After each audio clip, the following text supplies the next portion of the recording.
Kula ajeng rebut kita wani karo para Jawata sing tak wedeni awakmu. Bagong sabar men, meneng men. Ora tak peksa ngene iki ora rampung-rampung. Sampeyan ora maringke kula munggah ning kayangan tak bedol wite. Ben dewa do ngelih kabeh. Ora mangan pelem tangga jiwa jambu diponirmala. Ulun jabut nyawa kita. Jabutan ora wedi aku. Untu lara tak jabute kok ming nyawa dijabut. Aku wedi ora wedi. Metu njaba ayo. Nemangsuk ngono mangadili nuwe. Ana sasmintaning sun jagat wasisaning Ubathara. Semir pancen kurang ajar tenan usah siji kae. Bapakne raya-raya tekan kene kok le nyeluk Semir. Mbaya Bapak Semar. Bapak Semar. Wilujeng Pak rawuhipun.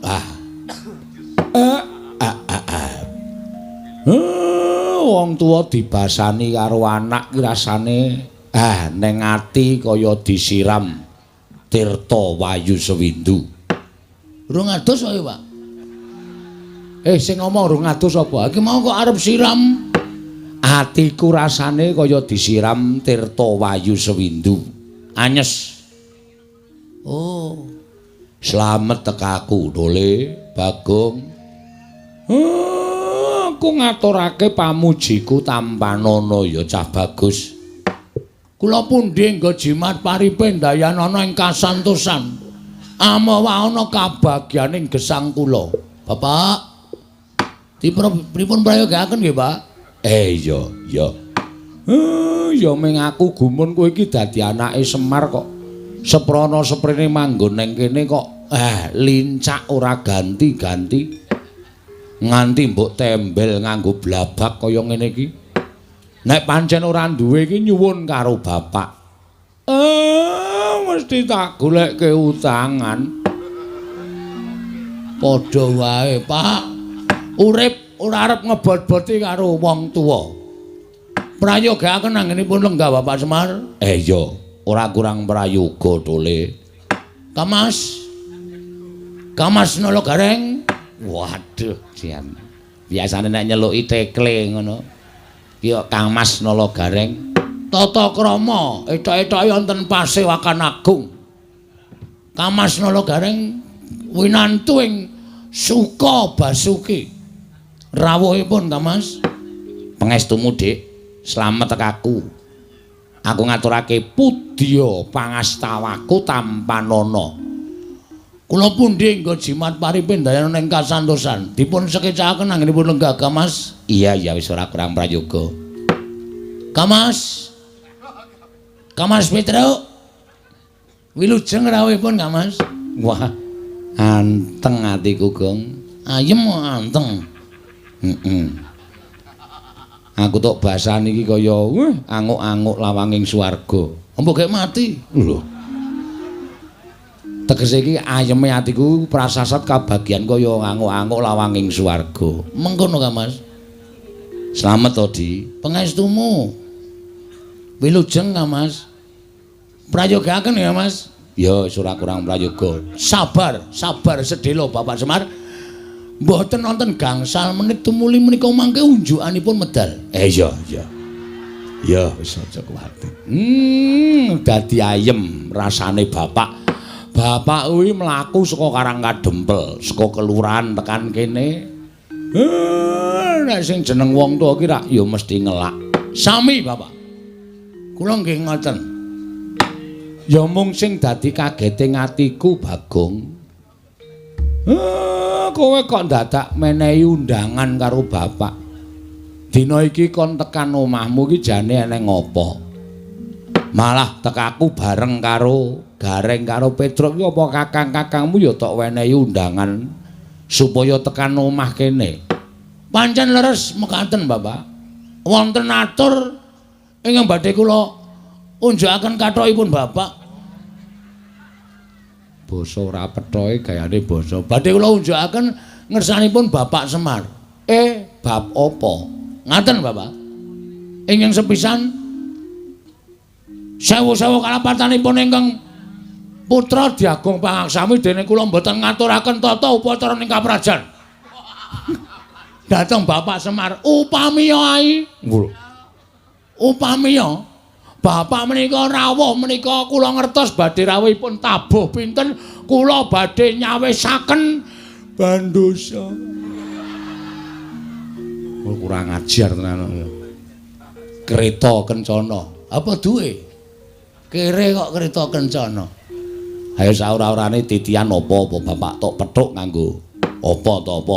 Badhe kula pethuk mawi titian kula, Pak. Saha nyawisaken Herminakata, Hermawar. Hermawar. Herminakata ing gone Ndara Dursasana. Hermawar kinarya amiji ampeyanipun Bapak Semar saha amiji ampeyanipun Kamas Gareng kalian Kamas Petruk. Wis rasah werna-werna. Sing jeneng wong tuwa karo anak ketemu slamet ki wis ayem atine. Lho. Lha pinanggih slamet teng pundi, Pak? Sing jeneng wong tuwa karo anak ketemu saras ki wis apik. Berarti nek niki slamet ana hubungan karo saras. Wah, wis goblok banget. Saras ki waras. Oh ngono panti pijet. Utuh. Terus slamet ki wilujeng. Ngono lho. Nek kira-kira ora iso basa rasa basa gong malah bingung Bapak anggo. Pripun Pak ya tata kramane. Ya wis ora sandadak werna-werna sing baku Bapak wis tekan kene iki aku wis seneng. Mengkanten, Pak. Lah saiki aku tak takon. Monggo. Kowe iki jane arep ngopo kok dadak nekake Bapak? Wah mboten mungkin, Pak. Mboten mungkin kula teger nekak Bapak. Ngrawuhke Bapak ana ing kene iki karepmu piye? Ngene, Pak. Selasa basa wae, Gong. Oh ya basa. Mekaten, Pak. Niki kan ora kaya wong muni basa kok niki kan. Menika kan, menika ora sanggokan. Engko ngelak ora. Menika apa ping pindho? Sagedagan menika ya apik. Titi wanci menika, Pak. Menapa to sebabipun dene kula ngawontenaken pepanggihan keluarga. Keluarga ageng Bapak Semar Badranaya. Kula caosi prisa, Pak. Niki kan pun meh habis masa bakti kula.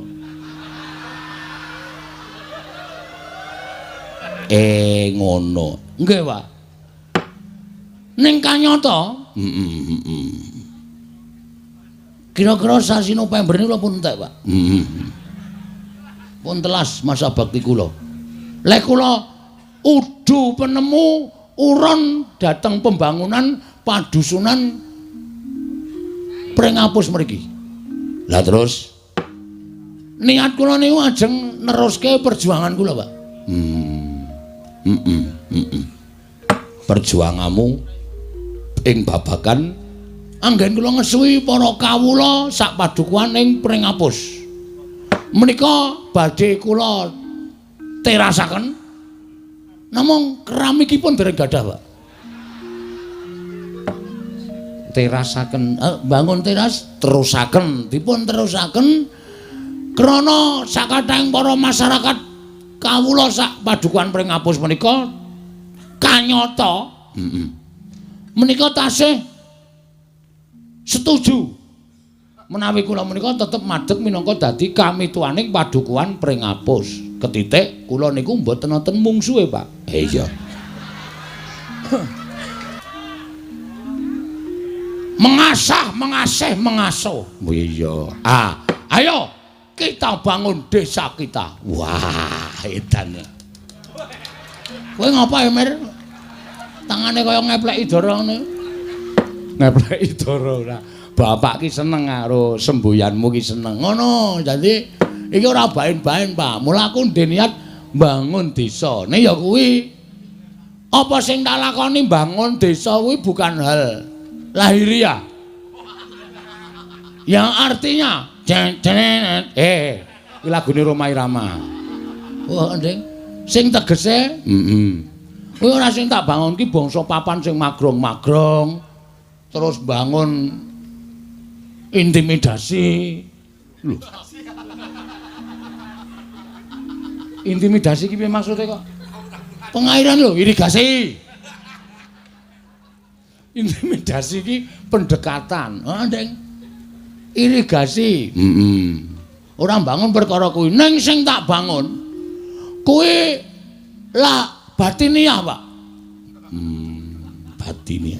Batiniah. Bapak paham ora kata-kataku? Paham. Mergo Bapak nun sewu SDM-e rendah. Iya. Dadi aku nek dadi pengareping dusun ki SDM tinggi ki nek omongan SDM rendah ki ora nyambung. Nyambung aku ngerti. Karepmu bangun batine para kawula. Bangun batine para kawula mergo pembangunan lahir itu bisa terwujud karena batin sing wis padha manunggal nyawiji dadi siji. Ngono lho.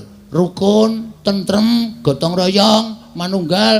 Nek susah ayo do gruduk marani kabeh. Nek bunga ya ora dhewe gruduk marani kabeh. Kuwi mujudake ati sing manunggal. Nek atine manunggal, wong sak padusunan ki sayek, sayeka apa to? Praja, sayek, sayeka, praya manunggalake batin, pembangunan lahir bisa terwujud. Bener, Gong. Wah, seneng aku jan. Teka aku mrene iki tak kira nek ora ana rembug apa biasane kuwi nek ngundang Kakang niki mengan ngilih dhuwit. Akhire mengko nang kono, Tru. Oh. Iki lagi omong-omongan kok cilaka iki. Aku wis omong sik. Ngono lho. Ya, apik. Terus piye, Gong? Ayo kuwi mau. Mula iki aku arep bangun batine kawula sak padusunan. Carane kabeh kudu tak klumpukake.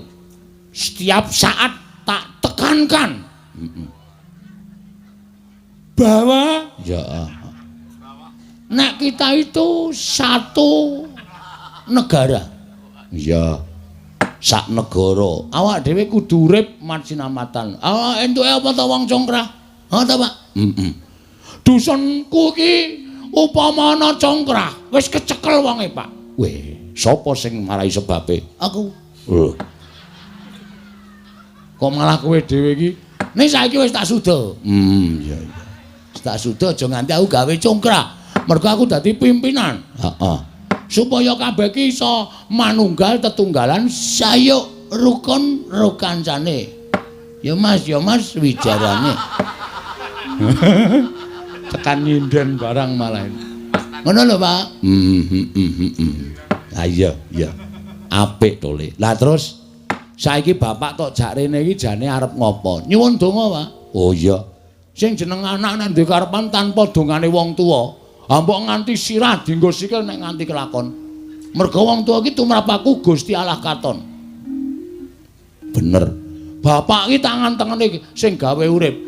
Nek bapak ora paring pangestu, arep aku menggebu-gebu, tidak akan berlaku. Weh. Iso kabeh ta, Tru? Heeh, pinter. Ngono lho. Dadi aku bapak rawone tak suwuni pangestu. Angka 2. Kakang-kakangku ya tak jaluki pangestu mergo kakang-kakangku kuwi tumrap aku iblis katon. Setan tenan. Ki kono wong malak piye? Kancane tangane loro kok papat dhewe. Ki nek adus suwe tenan iki ngosoki kelek papat. Linggo ngisor. Kuwi Bathara Guru. Lho, kok ora nggo stop map? Bathara Guru. Ayo linggo ngisor. Nggih, Pak. Waduh, rawuh tenan. Nuwun ya, Pak. Iya. Oh, Mas tu nomo sidam. Skaring bawana langgeng. Kakang Isma ya ndangu kalian kula. Sing gedhe pangapuramu. Manik Maya paripaksa kuwi tak rawuhake ning kene ya mergo ana wigati sing bakal tak aturake marang Manik Maya. Kakang Isma ya kula ngaturaken bekti kula kunju. Iya tak tampa pangestuku tampanana. Edian ora basa ya, Pak. Kuwi adikku kok. Oh iya, Nding. Tejamaya, Ismaya, Ismanta. Apa? Manik Maya. Oh lah. Pukulun kula ngaturaken bekti kula kunjuk pukulun. Nyaya nala garing ingsun nampa. Ora liwat pangestu ingsun tampanana. Kula punika jimat paripin daerah ning kasan-kusan. Reng ora metingkring. Oh ya lali aku ora. So saking kamitenggengen weruh busanane pukulun Bathara Guru ting glebyar ora karu-karuan. Pukulun bekti kula kunjuk. Yaya Petro ulun tampa pangestu ulun tampanana. Kula punika jimat paripin daerah ning kasantosan. Pikulan, pikulun. Kula ngaturaken bekti kula kunjuk pukulun. Yaya Bagong ulun tampa pangestu ulun tampanana. Kula pun dinggo jimat paripin dayana ing kasantosan. Lah menika ngaten pukulun. Estunipun panjenengan rawuh wonten ing pedukuhan kula menika panci kula ingkang nyuwun tulung dhateng Bapak Semar ngrawuhaken pukulun Bathara Guru. Iya Bagong. Ulun boya apa-apa. Apa piye? Ora sembrono engko disotke. Wah, anake Pak D Semar ya. Ikan mengadimu santai wae, Pak. Ulan ulun boya. Ulan kok ulun apa ulan? Paring pangandikan kan Bagong malah mboten rampung-rampung.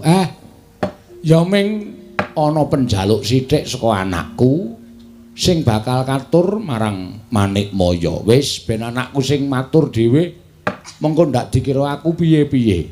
Bathara Guru menawi ngaten inggih Bagong matura. Mekaten pukulun.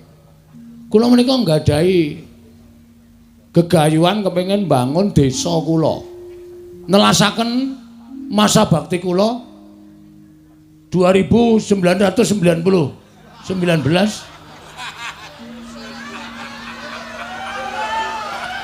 mau ya kleru ta Pak? Kula kepengin bangun dusun kula niki. Ning kula niku entuk sasmitaning gaib. Sing nalika semanten kula nglampahi sare narites sesemek ron Rajamala abebantal boto sarembak. Gayane iki lho. Kowe turu ning tritisan ki tritisan ngendi? Wong tritisan tok nang kandang pitik ngono kok. Ha ning dhuwur kandang pitik. Oh. Sing penting nek ning tritisan. Entuk sasmitain gaib. Sasmita gaib. Sasmita gaib bilih saged rancak napa sing kula lakoni menawi dusun kula menika dipun tumbali. Ditumbali apa Bagong? Sepisan ing winastan pelem apa Bagong? Pelem pertangga jiwa kalian jambu nganggone muni kluthuk tak buandem sandal saka kene. Jambu dipanirmala. Mekaten. Monggo menika cukulipun ngendikanipun Bapak namung wonten ing Kayangan Surabaya. Suralaya. Papan pelengganipun pukulun Bathara Guru. Mila Bapak timilu tumuli ngrawuhaken Bathara Guru rawuh wonten ing pring apus menika ingkang saderma saperlu kula aturaken menapa ing dados panuwun kula dhateng pukulun Bathara Guru supados maringana mboten ketang ingkang pentil. Gong cangkeme kuwi lho sing urung gedhe kuwi lho. Aku iki pikiranmu sing bosok terus. Pelem ki nek cilik pelem pentil. Heeh ya. Ingkang alit waton saged dipun dadosaken tumbal ban. Wonten ing pedusunan pring apus mriki kalian jambu dipanirmala pukulun. Pelem pertangga jiwa setunggal, jambu dipanirmala setunggal, kula petak wonten ing dusun pring apus. Nyuwun pangapunten menawi kula keladuk ning gandeng menika sampun dados sasmitaing gaib. Mila tetep kedah kula suwun. Menawi pukulun nyuwun lintu menapa kemawon kula sumadhyakaken. Kula gadah pit Jawa. Menawi kersa badhe ngasta wonten Kayangan sumangga ning kudu ditumbaki. Ora ana pit iso mabur. Ayo iki. menehi ning ora mungkin dadine ora bakal kelakon ora. Ngaten Bu Kulun, Kakang Semar. Piye? Menapa Bagong menika mboten mriksa menawi Pelempertangga Jiwa Jambudipun Nirmala menika daharanipun para Jawata. Wis tak kandhani ning gandeng anak njaluk karo wong tuwa. Ana tetembungan anak polah bapa udu kepradah. Tur ngene lho Guru. Mbok ya ora kutang ming siji paringana. Wong minggo syarat srana wae. Tukule Jambudipun Nirmala lan Pelempertangga Jiwa ki rak pirang-pirang ning kayangan. Nek ming tok longi siji dienggo anakku, dienggo srana ora ngelongi kayamu, ora ngelongi agung lan ageng kuncaraning asmamu. Mula paringna ya Guru. Aku njaluk kanthi banget wene ana. Mbok nganti aku kudu kepiye sing tak lakoni, aku tetep tak lakoni waton kowe gelem menehake Jambudipun Nirmala Pelempertangga Jiwa. Wilahing. Lho, kok malah janturan? Kok sik menawa. Wilahing. Awik namastu nama sidang. Negaripun dipandang kunjuk. Gong tak bandung sandal cangkemmu lho. Malah janturan kaya arep wayangan ora. Ha ki mau malah wilahing. Wilahing. Yuk. Aduh. Malah kena sirahku dhewe. Payen Bagong ki malati. Wis wenehno. Kakang Semar kula badhe munjuk atur. Piye? Selaminipun kula menika dados dewaning para dewa. Selaminipun kula menika dados nalindraning Jawata, sedaya titah wonten ing jagat menika sami nyembah kaliyan kula. Namung imanipun wonten titah setunggal ingkang dereng nate nyembah kaliyan kula. Kula kepingin titah menika keparenga sakmangke nyembah dhateng kula. Lan badhe kula paringaken Pelempertangga Jiwa lan Jambudipun Nirmala. Sapa sing ora nyembah karo kowe lan kudu nyembah karo kowe? Mengko wonge kuwi tak paranane. Tak dawuhi supaya nyembah karo kowe, jer nyembah karo dewaning para dewa kuwi wis sak mestine ingkang dereng nyembah kaliyan kula namung Kakang Semar.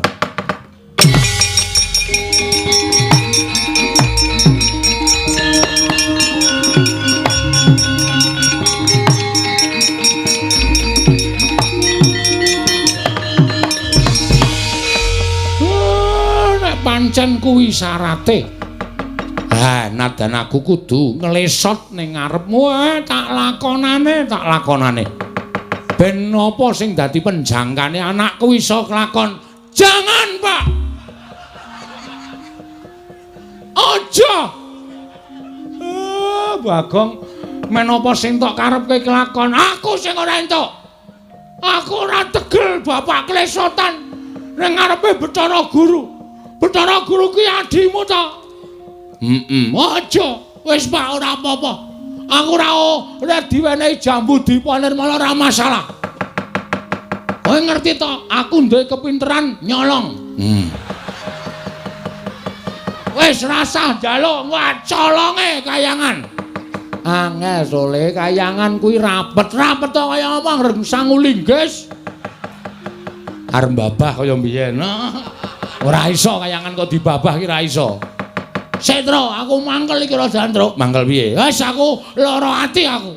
Karo ngendikane Bathara Guru sing tledhak ning bareng tekan pungkasane padha kok nyocok nang rasa. Gong, iki dewa lho. Wis ngerti aku apa ngene bakul bakso. Aja kurang ajar ora sak penakmu dhewe. Wis men. Arep dewa iki nek sak kepenake dhewe bapak kok nyembah. Aku ora entuk. Aku ora mentala, Tru. Mboten njaluk Pelempertangga Nirmala Jambudipun Jiwa. Lho, kuwalik. Wis men. Wong ya ora bakal entuk barange kok kuwalik mbok men. Lah kok kita malah sajake murina lan panjenengan ulun. Nesu aku. Lho, malah ora basa. Iki bapakku Bu Kulun. Kok men perkara njaluk Jambudipun Nirmala Pelempertangga Jiwa kok Semar, Kakang Semar. Jagat iki ana siji wong sing ora gelem nyembah karo aku. Hah? Sapa, Guru? Engko aku tak tekan kono tak aturane nyembah karo kowe. Sing ora gelem nyembah karo kula namung Kakang Semar. Aku ateges secara tidak langsung sampean ki akon bapak nyembah karo sampean. Ha ta? Ha ta? Aku mau nek syarate anake kok kudu ngorbanke harga dirine bapak. Enggak bisa. Aku enggak bisa. Nek carane kaya ngono, sampean mang titeni. Sampeyan ora menehi jambu dipane wala pertangga jiwa. Aja sambat nek nganti ilang sakwite. Kuwi enak duduk sisan pokoke. Apa jare? Gawe masalah kok gawe masalah karo mantan maling. Sampe nake dhewe ora. Gugu karepe dhewe. Arep piye kowe, ha? Lho, kita malah wani karo panjenengan ulun. Sing tak wedeni apamu? Yen ngono kita ora bakal ulun paringi. Aku ngruda paripeksa. Apa kita wani karo dewa? Sik to, kowe kita-kita iki kita sapa? Wah, iki sing ora paham Bagong. Gong kita iki kowe. Tak tanya modar kowe. 2 jam ki ngene iki terus. Ha wong cah ora dong kok dikandhani ora. Iki basa dewa. Oh, beda. Nek misale Gong arep endi ngono kuwi, aku nyeluk kita arep endi. Oh, berarti aku ki kita. Iya, heeh. Nek Bathara Guru ki ulun. Heeh. Aku kita. Ajare kita aku. Sing positif to. Pun, mboten ajeng ngomong kula, Pak. Mumet sirah kula. Sabanjure kepiye Bagong apa kita tetep bakal njaluk jambu dipunirmala prampertangga jiwa. Nek purun mboten maringaken kula tetep mrudha paripeksa. Yen ana apa kita wani lan para Jawata. Nek jane mboten. Ning gandeng nuwun sewu niki kebutuhan rakyat. Napa to sababe kula ngeboti prampertangga jiwa jambu dipunirmala? Merga niki kebutuhan rakyat pring apus niki kedukuhan pring apus. Nek nganti kula ora iso prampertangga jiwa jambu dipun ora entuk, ateges rakyat kula sengsara. Daripada rakyat saya sengsara, lebih baik saya yang harus menjadi apa ya? Korban demi kesejahteraan rakyat. Wah, jangan tepuk tangan. Apa gunanya tepuk tangan tanpa saweran? Urung nembang kok wis saweran. Aku mundur alon. Kowe apal kuwi, aku sedira nyetel kuwi. Oh. Kempol cawet. Cendol cawet. Kempol cawet ora.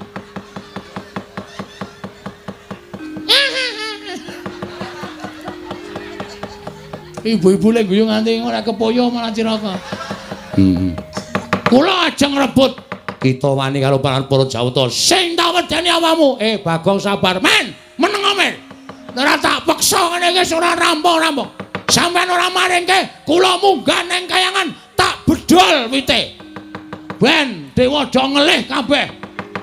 Ora mangan prampertangga jiwa jambu dipunirmala. Ulun jabut nyawa kita. Jabutan ora wedi aku. Untu lara tak jabute kok ming nyawa dijabut. Aku wedi ora wedi. Metu njaba ayo.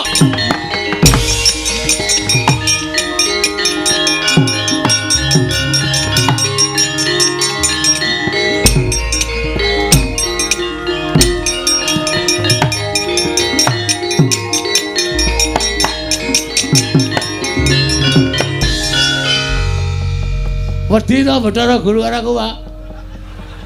Kae iki ora wedi ning kae metu ning pelataran lumpukke dewa-dewa mateni kowe. Waduh. Apa? Domongi kok. Aku padahal mau main gojek dewa kok jak gojek ki ra iso. Mula aja sok sembrono. Waduh cilaka iki. Tru? Aku dewangi, Tru. Ya. Reng, apa? Aku dewangi ya. Oh, tangane wetekle ora kon gelut. Ayo ngantri rak ya ora tekan. Oh ditenono kowe nek ora ngewangi aku berarti kowe tega karo patiku. Ya isa-isaku lho. Kowe ketoke cilik nek gelut trampil e. Mun aku diwangi ya, Reng. Ya. Aku dilindungi, kowe pokoke tak dapuk dadi linmas. Oh iya. Sik linmas kaya ngene iki sing wedi sapa coba? Linmas kok ting gendiek-gendiek ngene. Sing penting getakane kok, Tru. Getakan sempritan sing penting. Ha iya ora.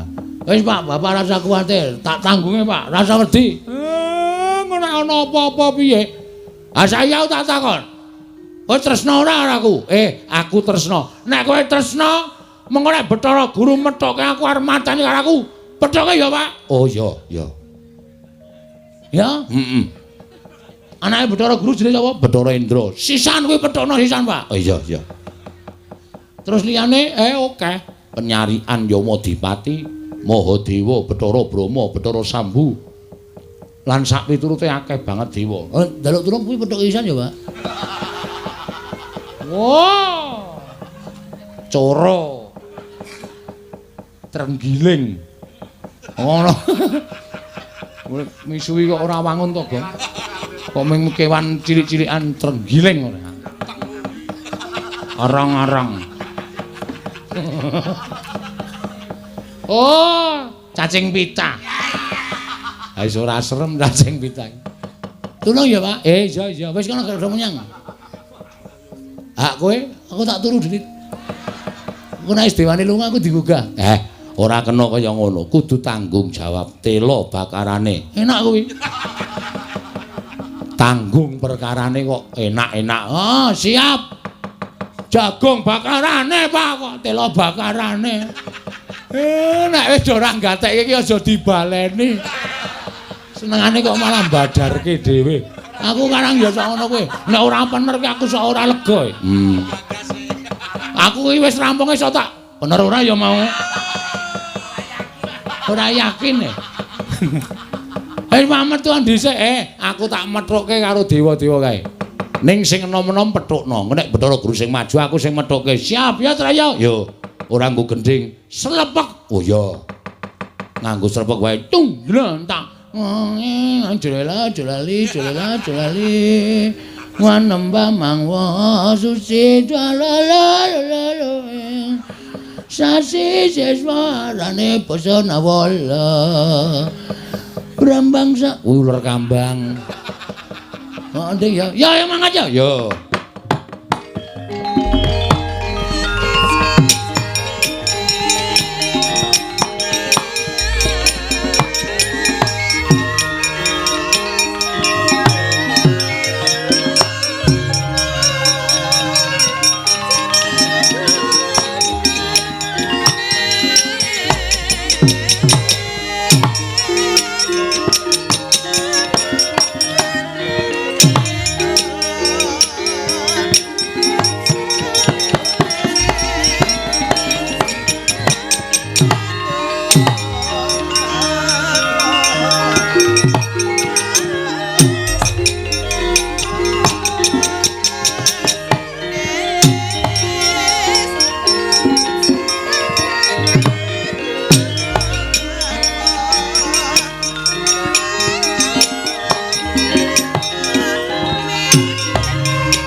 Napa Mas? Kowe aleman to, Yem? Nggo kacamata barang kuwi piye? Kacamata matane gedhe matane. Dadi kaya matane kaya anguk-anguk. Kersane pripun? Wah, Dian, iki adimu ae kok? Nggih. Sumini. Sungkem kula, Mas. Wah, tonjo iki. Wah, ngirit kasur. Nggih, nggih karang nggih wonten kahanane. Ayo kowe do limbukan. Oh, nggih. Pentas dipresani karo para bapak-bapak saka kelurahan Playen kene sing padha mengeti hari jadi Desa Playen sing kaping Pinten kaping pinten? 160 pinten? 100 pinten, Pak? 158. Ya, wong mboten ngertos. Ora dikai catetan apa-apa belas. Aku rene kon mayang ora kon ngurusi pembangunan utawa ulang tahun. Ha iya. Nggih leres nggih. Wis gak pentas. Nggih, ngestokke dawuh. Sing apik ya? Nggih. Ngaturke apa wigatine? Nggih, ngestokke dawuh, Mas. Mas ajeng punteng pundi? Arep perang aku. Aduh. Mas. Perang kali sinten? Perang karo sego. Oh, dahar. Aja kowe asa kuwatir. Duwe bojo satriya iki kudu ikhlas lahir lan batine. Arep aku mung Ponokawan ning jiwaku batur. Kula kinten nek jiwane satriya. Jiwaku satriya, mula aku muane kahanan kaya ngapa sing anu iki tak lakoni tak tanggung jawabi. Nggih ngatos-atos. Ya gak wis. Nggih, joget sik. Nggih. Sinden-sinden kon ngadeg sik. Oh nggih nggih. Saniki ayo kon ngadeg terus lebokke nang perahu layar. Aku seneng dhewe perahu layar karo apa aja dipleroki. Oh nggih ngestaken dawuh. Terus bablas nang begadang. Oh nggih ngestaken dawuh. Terus dilebokke nang ngundul layangan. Oh nggih ngestaken dawuh. Kok akeh banget. Akeh iki. Kudu ngono. Oh nggih nggih telu mawon mboten sak kata-kata. Ya wis sakaremu ya. Tak presani saka kono. Nek nganti ora iso gawe hiburan kagem para penonton bandeme watu. Lha. Sing pentas bojone kok malah dibandemi. Wis gak wis. Wis ya 6. Nggih. Wis ya meni sumini. Nggih. Lho. Dikapake kowe namung dijak salaman. Kaya ana suarane mak ngono. Mboten kok Mbak Yu. Nganggre macem-macem titeno kempo. Nggih ngestokke dawuh. Mas Bagong, piye? Niki dadi dawuh do mboten purun ngadeg. Ndalu akramasi apa-apa apa ya, Dong? Wah, wis. Ora gecek-ceken menggo ngadeg kok angel ora jamak-jamak. Digawe larang saiki Joko ngadeg. Nggih niku karang ngoten niku do males-malesan ora. Ngono kok. Pangeran ora. Awas, mung ngadeg arep mutahke wedang. Ngono kuwi terus dilebokke nang perahu layar. Engko nek nganti do linggo omong aku. Nggih. Pak gerete saka mburi panggung. Lho aku kok ora padha. Mongko cangkeme nyrengenge kaya ngono kae. Kae sapa ngerti aku? Ora ngerti. Bathara Yamadipati. Yamadipati? Heeh. Dewa tukang apa kae? Tukang jabut nyawa. Waduh. Wis ento mungsuh pisane kok tukang jabut untu nyawa. Untu dengkulmu nyawa. Nek niat diniati, Gong. Siap, wis ora wedi lho sapa-sapa aku. Kula ngatur bekti kula kunjuk Pukulun. Nala garing tak tampa pangestuku tampanono. Pukulun Bathara Penyarian. Oh, Pak Carik. Udu. Bathara Penyarian. Ya kancane Pak Carik. Ha iya wis. Bekti kula Pukulun. Iya Petro tak tampa. Pukulun bekti kula. Iya Bagong tak tampa. Pukulun Bathara Indra ngaturaken bekti kula kunjuk. Iya garing tak tampa. Pukulun Bathara Indra ngaturaken bekti kula kunjuk. Iya Petro tak tampa. Indra sapa, Tru? Indra Dewa. Engko dono kasino Indra udu. Ora film ora. Nuwun Bathara Indra ngaturaken bekti kula kunjuk. Ya Bagong tak tampa. Pukulun Yamadipati bekti kula. Ya garing tak tampa. Waduh serem suarane. Ya garing tak tampa. Untal cengelmu. Medeni Indra tenang wae santai. Bathara Yamadipati bekti kula kunjuk. Ya Pak Petro tak tampa. Bathara Yamadipati bekti kula kunjuk. Ya Bagong tak tampa. Waduh. Nganggo ngono barang Indra, kaya seger ndelok aku. Lah kowe ucul klambi katokan training ngono kok. Mulane ya seger awakmu kimplah-kimplah. Kalau dicokot iki daginge iso mak krewel ngono. Mbok ora medeni. Wong arep perang kok malah dideg-degi. Nala Garing wonten dawuh Pikulun. Tekako ning paman kene didhawuhi Wang Pikulun Jatimurti Wang Pikulun Bathara Guru. Wigatosipun aku kinen ngrangket karo kowe. Lho, sebabipun menapa? Merga kowe wani karo Wang Pikulun Bathara Guru. Kowe ora ngeparengake yen to Siwa Badranaya ya Siwa Ismaya nyembah marang dramaning Wang Pikulun Bathara Guru. Wane perkara niku beda perkara. Semar niku bapak kula. Ning nganti bapak kula digawe diasorake derajate kok nyembah dramaning Pikulun Bathara Guru ora bakal kelakon. Upama Semar gelem, anak-anake sing ora gelem. Ngoten. Tur niku kula ajangi jembar. Kula ngerti nek dewa-dewane ajeng ora trima karo napa sing kula lakoni. Rawi-rawi rantas malang-malang tak putung. Sapa ngganggu bapak nyawani Garing tak ikhlasake. Lho, kowe wani karo dewa. Sing tak wedeni apamu?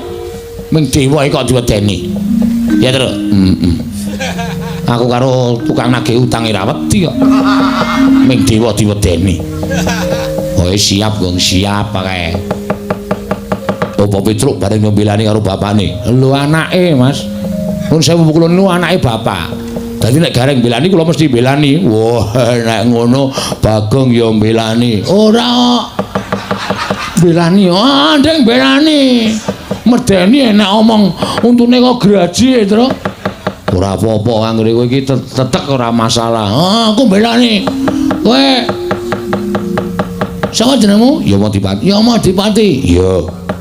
Kowe mbelani kena ning ditena jabut nyawamu. Wow. Senengane jabut kowe ya. Belum rampung barang tok jabut ya. Manusia macam apa itu?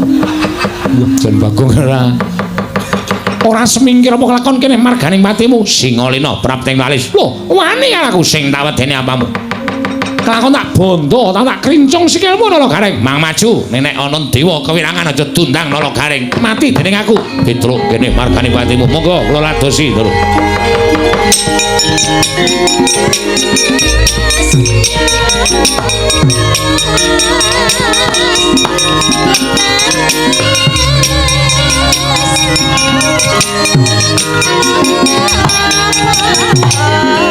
Mati we.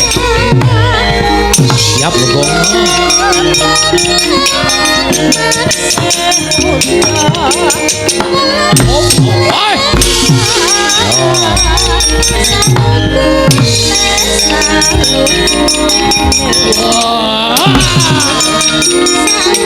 tradisi itu mana?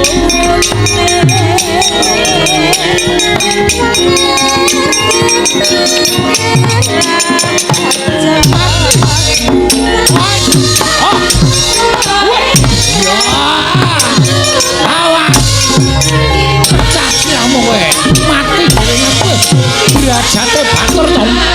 Apa, Pak? Ayo, maju.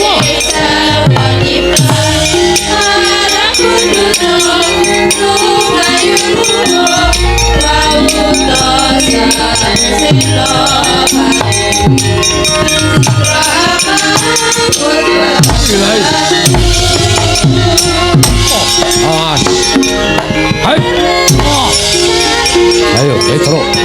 Tandang ono Bathara Indra.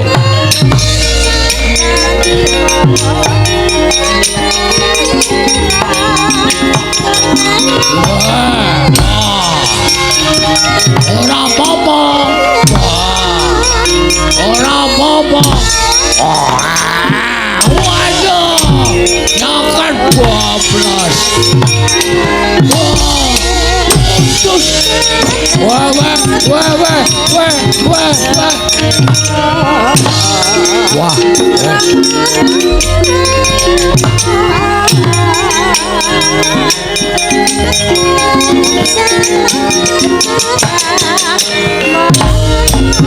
Wela. Ayo, ora bakal iso ngantem aku. Wah! Waya! Wah! Ayo maju Nala Garing.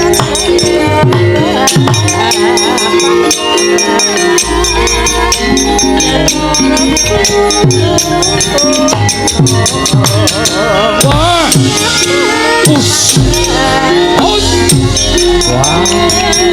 Maju Petro.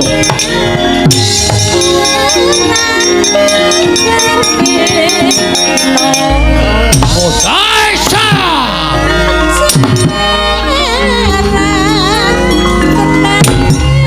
Loh, ora tekan ya?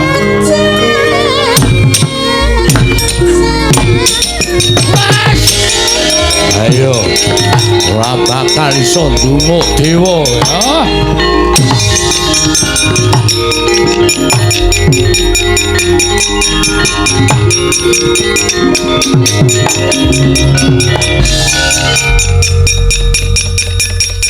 Tro, wedange puta. Ya ben apa. Wedang sing endi? Sing tak akeh banget mau lho. Kita kira melayu arep ngabarke apa-apa kok wedange puta. Kesamplut tangan kowe. Piye? Wah, aneh. Aneh piye? Dewa ditanya kok ora kena ya? Dewa ki sekti kok aku ki ya gumun Bathara Penyarian tak arta antem. Kok kaya jarake iki 2 jangkah kok ora kena. Nek sak kilan ki berarti lembu sekilan. Nek 2 jangkah ki lembu 2 jangkah. Ora ana aji-aji kok lembu 2 jangkah. Piye Gong? Piye? Wis tak andani ngayal to kowe. Dewa ki angel dia kalahke. Arep kowe mampang-mampang anak Semar kae. Ning nyatane kowe ora menang karo dewa. Arep diantem ora tau iso kena awake kaya ana sing namengi. Kaya ming ngantem angin. Aku ya ae. Ya Madipati arep tak jotos raine iki. Tangan kaya ora tekan e. Oh, menggo dhewe tangane. Lho. Rating ora. Rating nabrak cengelmu kowe. Ya ora nesu takoni ngono. Aku mbanyol tok nesoni kowe mbanyol sak karepe dhewe. Role aku e. Oh iya ya. Wong liya ora entuk nyaingi aku. Oh iya ya. Kowe meneng wae pokoke biasa wae iki. Ya. Piye Gong? Takon Semar aku. Ya.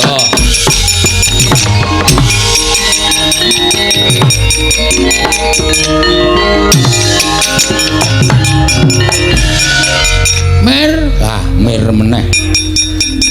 Wis ora apak ning mir, men. Iki susu iki, Pak. Piye? Aku mau bertanya kepada Bapak. Kok dadi? Dewa ora iso diantem. Dewa iki derajate sak dhuwure menungsa. Dewa iki sembaning menungsa. Mula dheweke ora iso diantem karo menungsa lumrah. Terus piye iki lek perang teneh wagu? Kene diajar kene arep ngantem ra iso. Rugi kene selak modar ra iso bales. Ning sing jeneng apa-apa ki ana kringkiane. Sak pinter-pintere wong ki mesti tau kapusan. Sak bodho-bodhone wong ki mesti duwe penemu sing apik. Lho wis aluka. Nggih. Sak ampuh-ampuhe wong ki mesti ana kringkiane. Para dewa kae ya ana kringkiane. Kringkiane apa, Pak? Nek ngantem dewa ki aja nggon sirah, ora bakal kelakon. Ning dada medun. Ora entuk dada munggah, ora entuk. Ning dada medun. Mesti keneng. Mesti keneng. Dada medun. Iya mesti keneng. Mudyar dening aku kowe. Dada medun, Pak. Heeh. Hah, kakon ya. Kene medun. Wis rasa kuwatir. Rang. Truk, dada medun. Jujuk busine wae, Truk.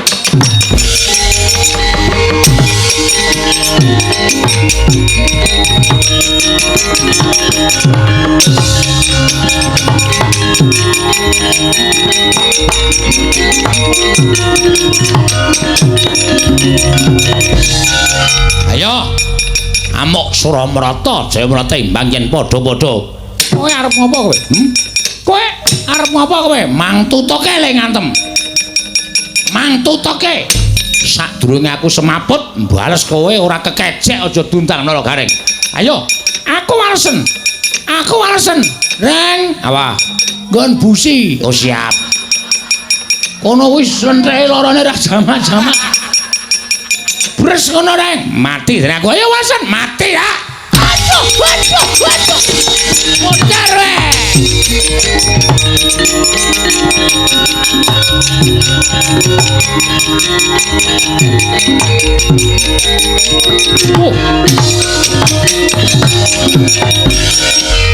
Ayo sambato. Ora bakal kula mundur. Kowe ora mundur tekaning pati, kowe ora iso ngantem aku iso ngantem karo kowe. Tekaning pati. Tru, kabulator. Nggon ngendi? Wah, kowe ora paham. Ono yang nang banyune ya kono kuwi. Kabulatore kono kuwi keprok sak banter-banter mati dereng aku. Waduh. Wah, ayo Kang ya.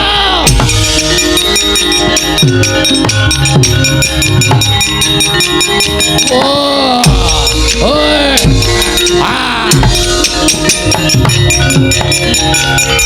Ayo walesen aku piye? Walesen aku. Walesen iso males karo aku. Iso ndumuk aku ngantem aku bumi langit tangkep. Weh. Waduh. Modar.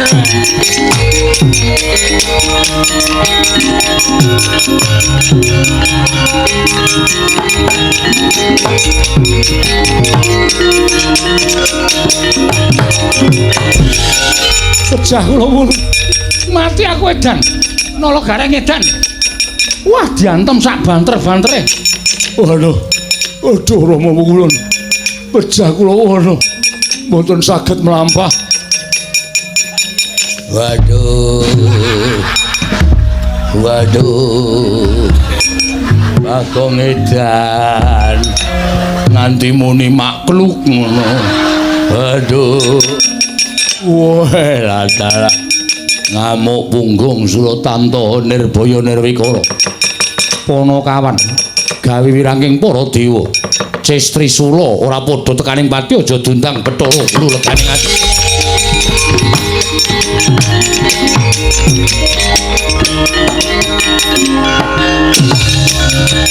Waduh. Wes.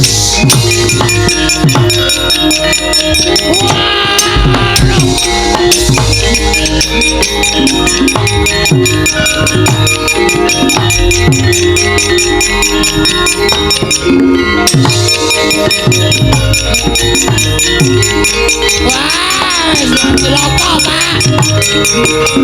Waduh, Pak. Cilaka, Pak.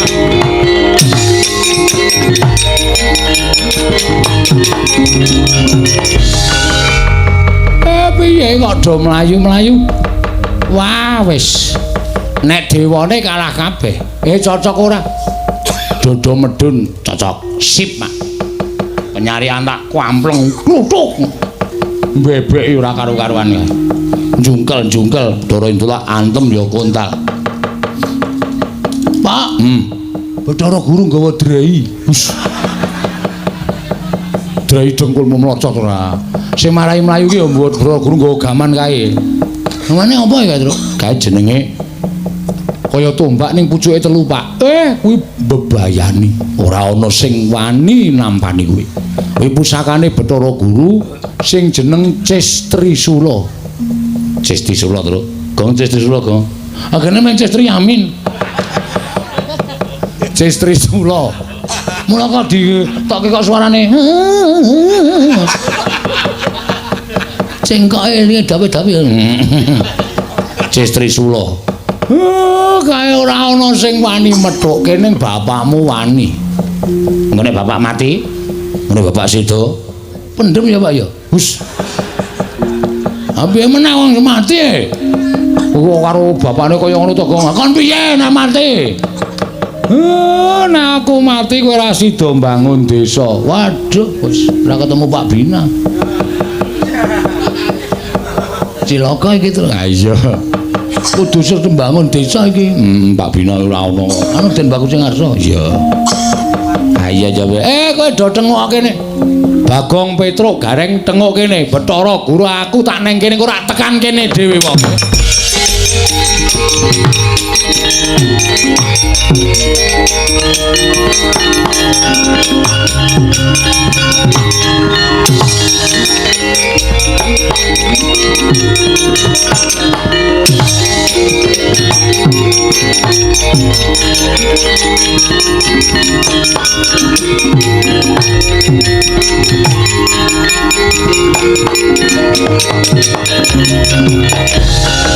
Mareka den prayitna semuriris Semurire seka balik titi yoni gondo yoni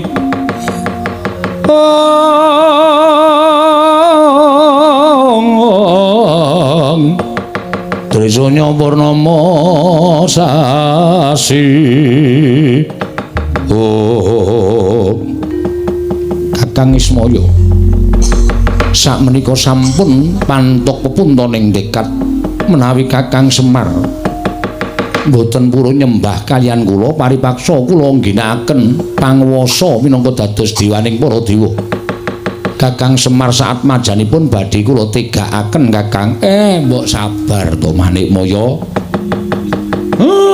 Dipeto nganggo nalar sing ganep ora sak kepenakmu dhewe ngono kuwi.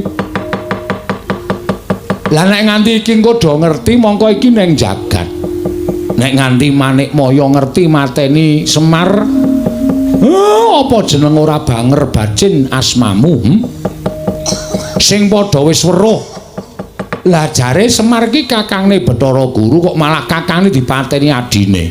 Apa jeneng kowe ora ngreksa marang kalindraning Jawatamu? Apa jeneng ora kowe ngreksa marang asmamu? Aja nuruti karo mubal-babaling nepsu, mubal-babaling kekarepan. Nek kowe kepengin aku nyembah iya aku tak nyembah. Ora apa-apa.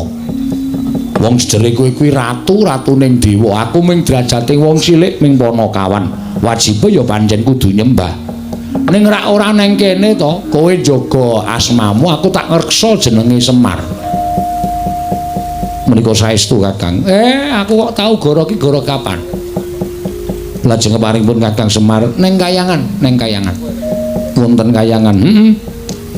Aku tak nggawa anakku Gareng karo Petruk ning kayangan men do weruh kabeh dewa-dewa. Anak-anakmu nek Semar nyembah karo Bathara Guru, Semar ora duwe niat wani karo Bathara Guru.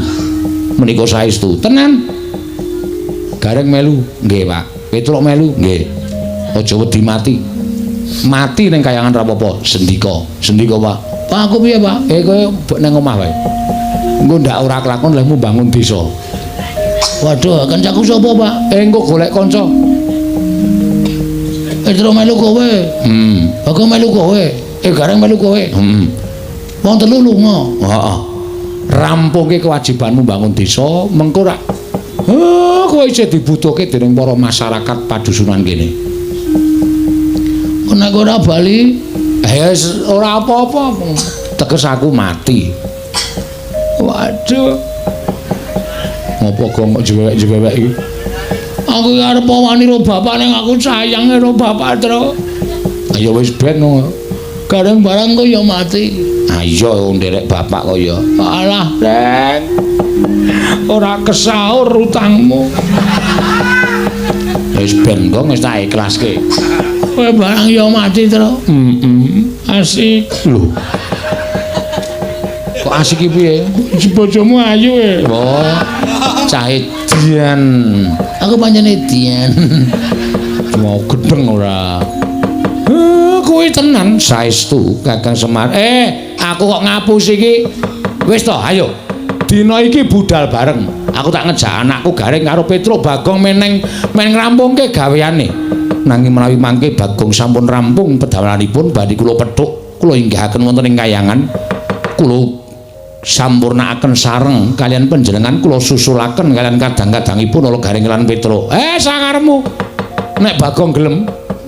Bagong kok nek wis rampung bangun desa karo dipethuk karo Bathara Guru. Asik. Kowe arep diunggahke ning kayangan dipateni dicampurke karo Gareng karo Petruk. Wis ra apa-apa ora masalah. Sing penting kewajibanku rampung kabeh. Wis ora bakal piye-piye aku. Nggih, kula ngestakaken dawane ngestu lho dipethuk lho. Iya, ulun pethuk. Nek saken beto tosa. Lho. Guru kok nggo tosa ora. Ora mungkin ora dewa e. Monggo Kakang Semar kula dherekaken minggah dhateng kayangan. Ayo. Ikhlas nggih Kakang. Ora ikhlas sebab apa? Urip ora are tuku, ora are utang kok ora ikhlas.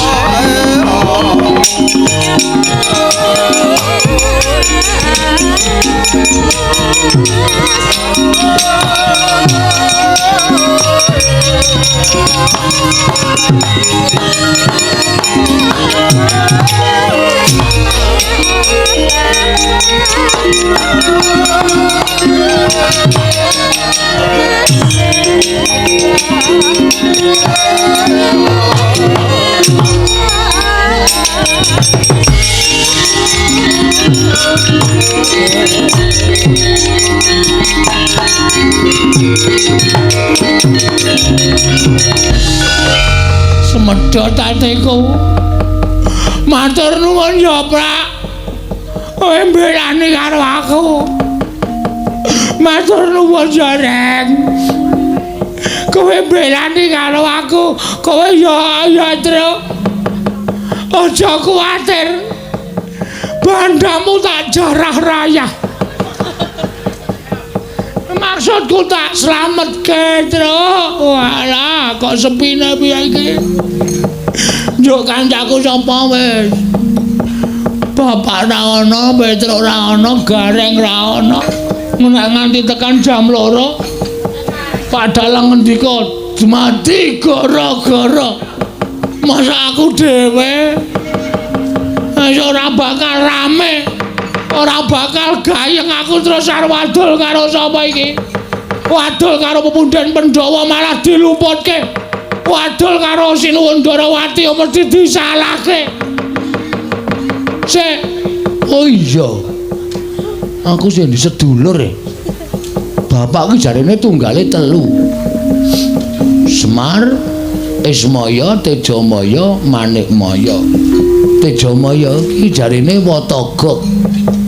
Ha iki aku nek ora njaluk pambiyature Watagok, wis ora bakal rampung perkaraku. Wis tak sowan ning Jurang Porong. Wah, aku sing sowan. Bapak digawa ning kayangan dipateni karo adimu wae. Nang Watagok mbogong ora melu-melu langsung tak benggang cangkeme. Tak suwe tenan. Adine kok ora arep melu-melu. Wah, aku sing sowan, wah aku sing teko.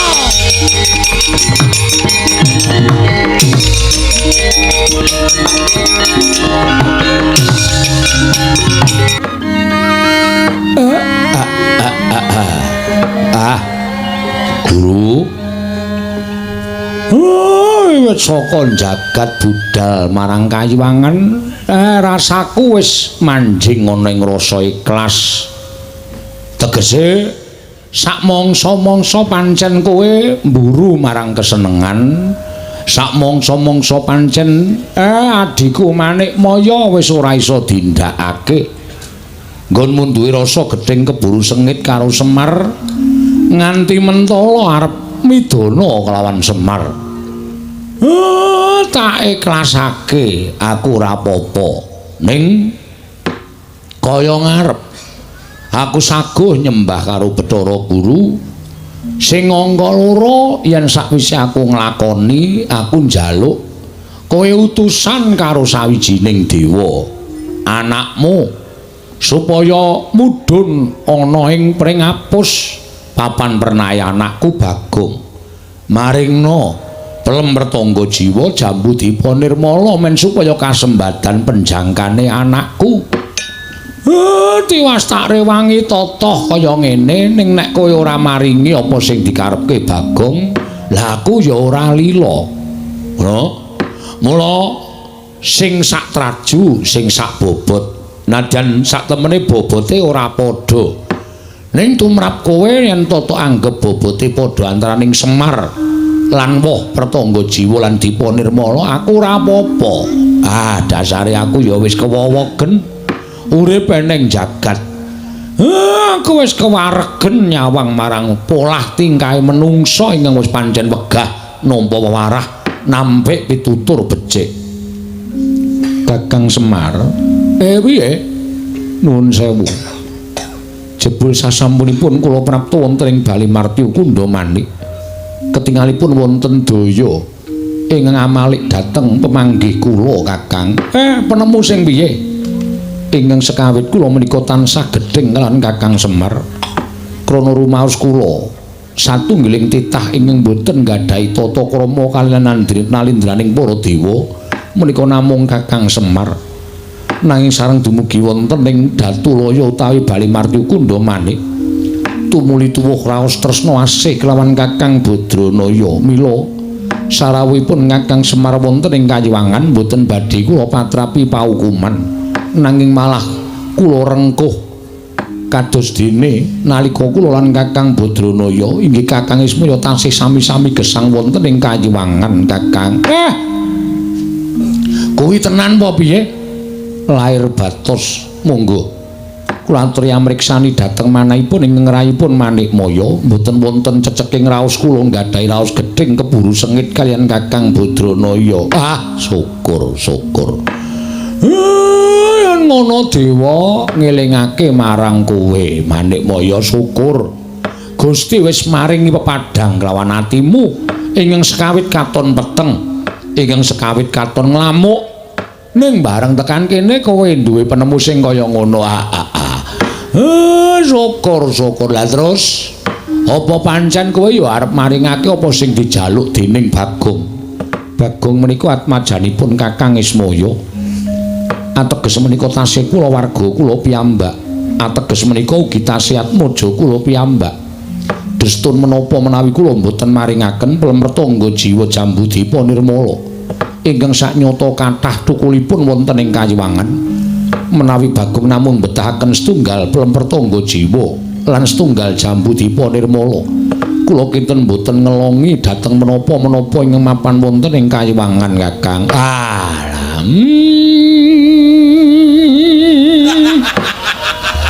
Atiku seneng Manikmaya. Ya ngono kuwi sing dijenengi nalindraning para dewa, adil para marta. Yen kowe duwe wewatekan sing kaya ngono kuwi janjane titah ki ora usah mbok surung-surung tok nyembah kowe. Mestine wis padha kanthi ikhlas lahir batin bakal nyembah kelawan kowe Manikmaya. Kencang warudayang pak pong syukur di. Menawi jenengan ndika tumuli enget dhateng Purwodaksina. Kula nderek remen.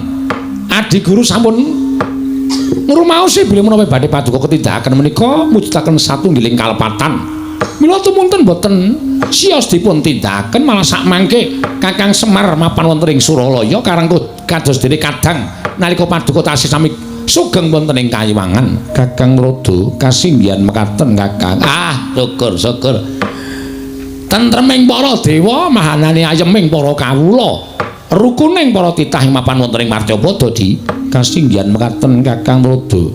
Mila ingkang saking menika Kakang sakmangke mboten namung Bagong ingkang badhe kula paringi Plemertangga jiwa lan Jambudipa Nirmala, nanging klebet Kakang Semar Nalagareng menapa dene Petra ugi badhe kula sugata dedhaharanipun Kayiwangan. Jernyatanipun Kakang Ismaya menika ugi tunggiling para Jawata Kakang. Ya. Matur nuwun nek kuwi tok lakoni kanthi ikhlas. Nalagareng dalem Pak. Petra pripun Pak?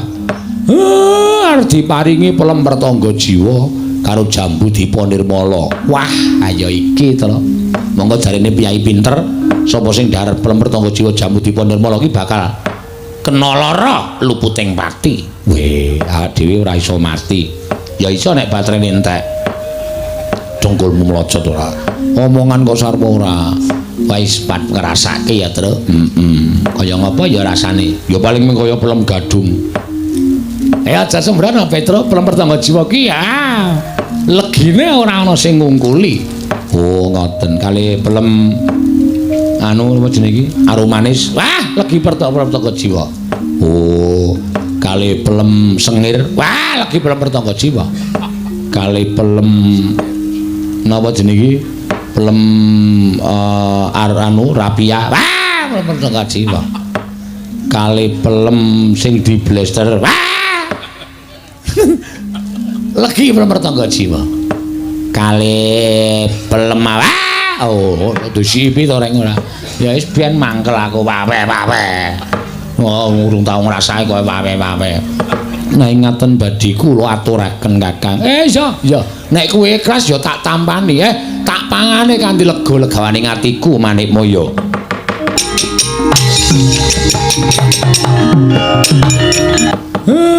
Aja rebutan.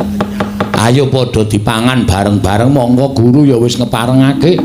Monggo Kakang Semar kula caosi kamardikan. Monggo Kakang Semar dipun rapi sak sekecanipun Kakang Badranaya. Tata laruta saking Kuda Sangkara kula yen amutusa Sang Sri Rahab ki Lurah Semar Badranaya ki Lurah Nalagareng tuwin Lurah Petra samyang rahapi pasugatan ingkang caosaken dening Hyang Pikulun Manikmaya kelawan ingkang Raka Sang Hyang Ismaya. Para dening mangke Lurah Semar wis mangerteni pagelagat pasmoning Sang Manikmaya parandene kendel kemawon Sang Hyang Jagat Girinata nalika semanten wis maringi daru beksi wisa miwah racun ingkang niwasi madyaning Plembertangga Jiwa lan Jambudipun Nirmala dupi den dahar dening para kawan sumerbet Kang Panon plak kapi dara datane ngetpurwa Duksina kagiat kadra kasan Hyang Mikulun Bathara Narada wau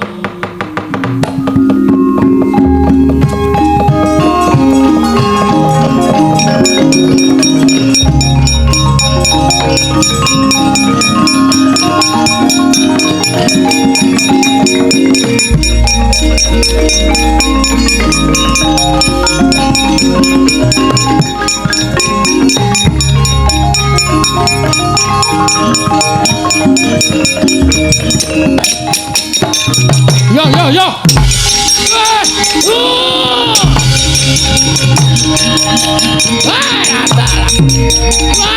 Terus putih tadi.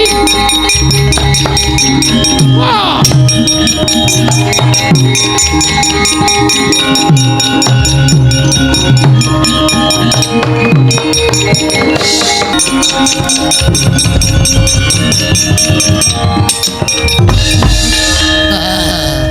Halo. Ngandel ora. Nek mau tok panah ra kowe getun to. Setan. Ngapunten nggih, Ndara. Soleh ora dibaleni. Malah guyu e. Oh iki marai mangkel ning yo marai guyu. Bingung aku. Kok ndek kathok kaya ngono.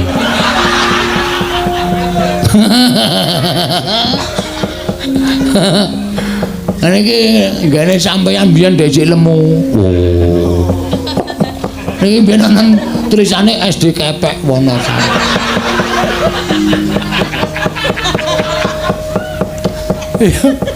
Aku gumun lho bocah siji ora kaya Gareng ora kaya Petruk jan. Rumangsaku ki jane kepiye to? Bagongan Tampanono Plembertangga Jiwa Jambudipun Nirmala kinarya syarat selana pambanguning desamu. 15 kilo lho. Iya. Lah mesti tekan 15 kilo barang.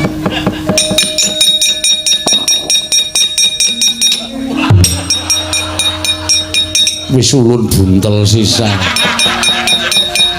Oh piye? Ayo didum sak keluarga to, Mir. Iso. Oh njaluk ora, Reng? Njaluk. Isine prek. Entek kok isine ora. Matur sembah nuwun Bu Kulon. Kanggo syarat srana pembangunan desa kula. Nek boten ngoten ndak ora rampung-rampung. Ora pamitan barang to. Wis kecukupan karepe rak mulih diusung dhewe kae. Wis ben ora kesel ndalan rak ngelekar semaput. Wah, jan setan tenan kok. Kulon nyuwun pamit. Ya Kresna sing ati-ati. Kulon nyuwun pamit. Arjuna, kulon nyuwun pangapura mboten dados menapa. Aku njaluk pamit Guru Hakeku Bratasena. Kulon nyuwun pangapura Kakang Semar, kulon nyuwun pangapunten Kakang. Iya ora apa-apa, lalekke lakon sing wis ora sandang. Eling-eling.